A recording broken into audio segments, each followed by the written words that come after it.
Kevin on the phone to tell me about Australia. Yeah, I was wondering how your example was relevant to atheism at all, because we know that Australia exists and we know that people have been there. I'm sure you've met someone who's been there.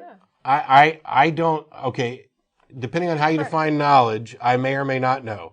For the people, and I would agree, I know it exists because of how I'm defining knowledge. But for the people who were calling in earlier with these ideas of absolute certainty and knowledge based only on personal experience type thing, then I wouldn't know. And do you think the last guy smoked meth or was just really drunk? Cause, like, No, I think he's just a nice guy who been in Texas and is old.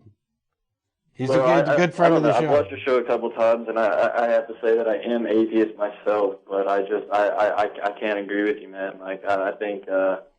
About what? I mean, obviously you agree with me about one thing, so where are we not I seeing? agree with you about the David Hughes point. That's probably the first true thing I've ever heard you say, but I just...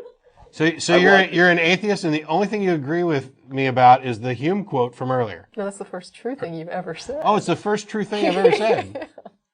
Yeah. How much longer before this turns into a prank call, or are you actually just done?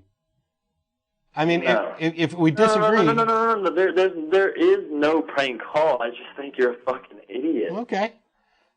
Do you have a good reason for that? You hung up on me. That's the best prank call ever.